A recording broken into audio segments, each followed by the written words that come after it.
you gave a normal guy the opportunity to like 10 different women, they would actually prefer that every single woman they was a virgin. I think a lot of guys would opt for that. So even for quote unquote promiscuous women, they don't actually want promiscuous women. They just want a woman that will only be promiscuous with them.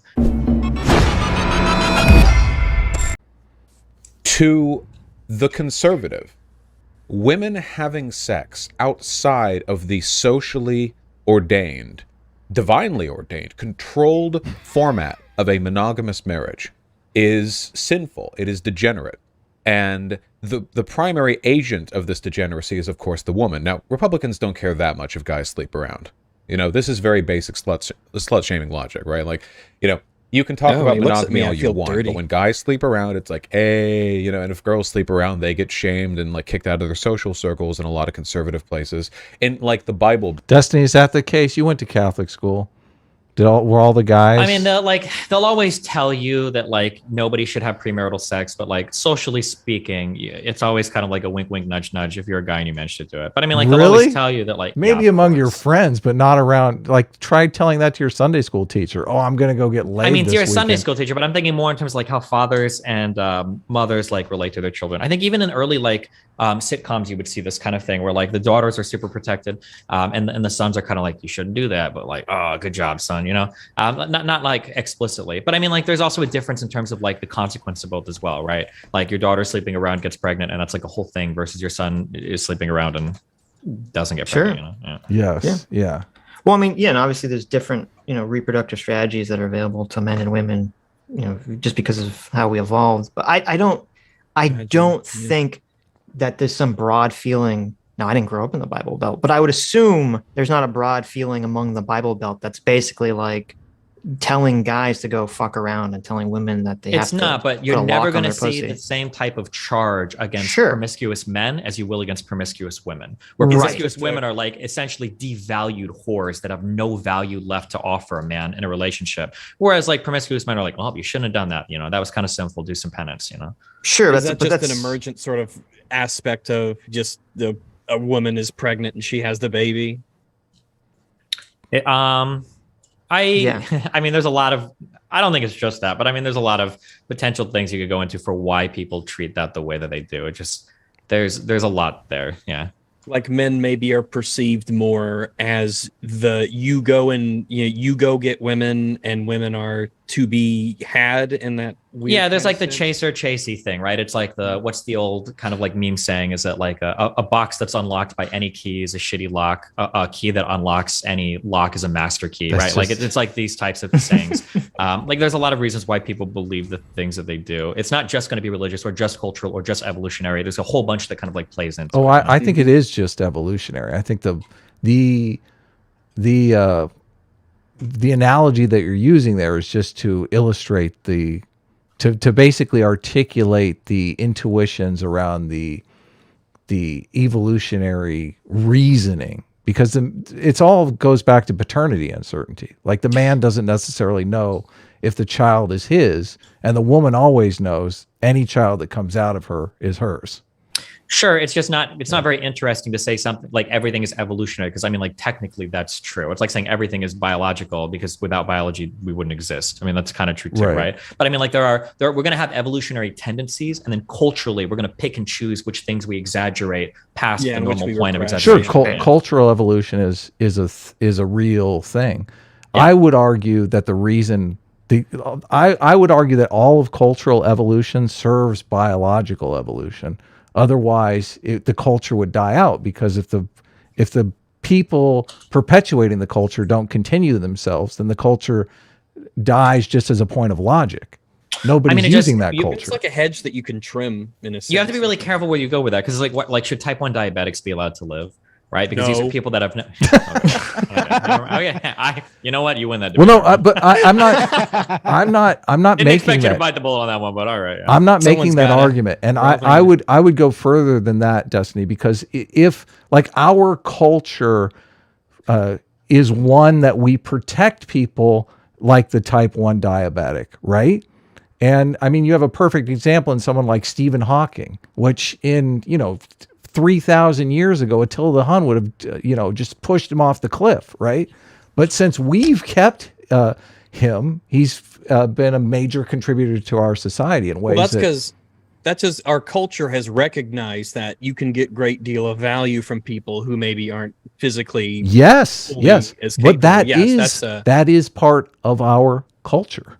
But in a way, but now we've transcended the biological into the cultural, right? Because now you're arguing that because theoretically, this is why society is so complicated. Theoretically, we can say the goal of any gene is to propagate itself, right? That's what genes are supposed to do. They copy and they copy themselves, and that's what they do, right? Sustain, yes. Yeah, it might be the case that there are some negative strategies that in a microcosm seem to not work well, but in a macrocosm actually end up working well because of how we socialize with each other. So this is, I don't know where we're at on this. I don't know if we can ever know the thing about this, but I've heard it suggested that evolutionarily speaking, there might be an advantage to having gay people in groups of people. Even though gay people don't propagate their genes, having some number of gay people present in a society allows for more caretakers that you don't have to worry about competing with for reproduction purposes, right? So that's an example of it seems like a very negative reproductive strategy, being gay, but having some of these people might give that society more advantage than another one where every single member is competing for reproductive purposes, right? That's just an example of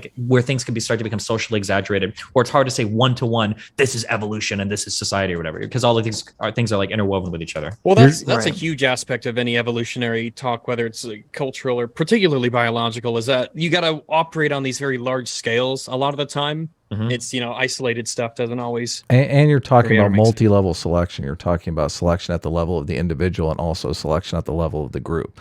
So obviously, was it Brett call his lineage selection? Lineage selection, yeah. Right, versus individual selection. Which we're going to have him on to talk about that, because he keeps talking about it, but not really. No one's digging in. And so right. Yeah. Well, no, I mean, I think the reason the evolutionary stuff comes up when we're watching Vosh or another, I guess, leftist, is that they primarily ignore any of the biological tendencies. They kind of view people as these blank slates, and then all this stuff is just culture kind of being foisted upon people, forcing them down these pathways, which I don't think you're going to get the outcomes you want if you have that view, when it's really culture is kind of trying to sublimate these evolutionary tendencies in pro-social ways. And you have to kind of understand it and look at it in that way if you want to enact positive change in societies. And if you want to build better institutions. Go ahead, Dustin. Yeah.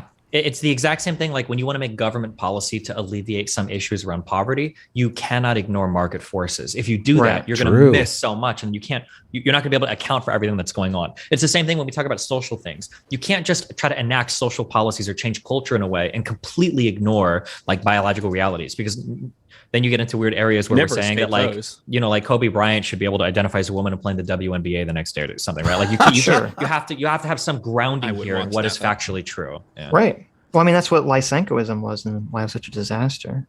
Yeah. Wait, you're telling me you believe in genes? Belt. Girls will lose everything if they're accused of being a slut. And guys, by the same, we're talking about divine social standards here, right? You'd think it'd go both ways, but of course it doesn't. It's about controlling women.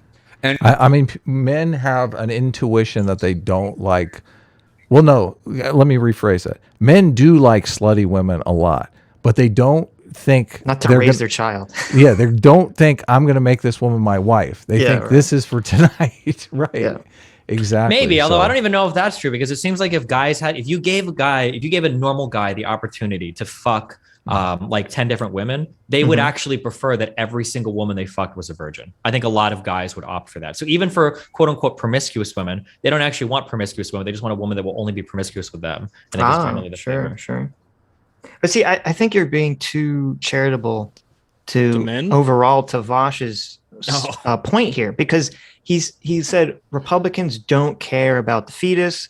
All they care about is controlling women. So it sounds like he's very clearly saying that they literally do not care about the life of the child. That's because you guys are all very anti-Vosh. I'm trying to steal in his argument. I know. But I appreciate it. I'm critical as well, because if you go to my Twitter or whatever, I'll say shit you can't just say that Republicans don't care about women. You sound like a fucking moron, and nobody's going to listen to you, because obviously conservatives care about women to some extent, or obviously. But I'm trying to give the best version of what he's trying to say, but he's either too stupid or doesn't understand how to phrase it correctly, or he's actually too radical and he doesn't. Yeah, of course. Hi, you just listened to a clip from the Sitch and Adams show. If you like what you heard, you can listen to our live show right here on this channel on Sunday, starting at 1 p.m. Pacific, 4 p.m. Eastern. And if you want, you can super chat us. We read $20 and up super chats on the show and then do a follow-up stream on the following Tuesday where we read the rest of the unread super chats and interact with fans of the show. Subscribe to this channel right here to listen to the live show or to listen to more of our awesome clips.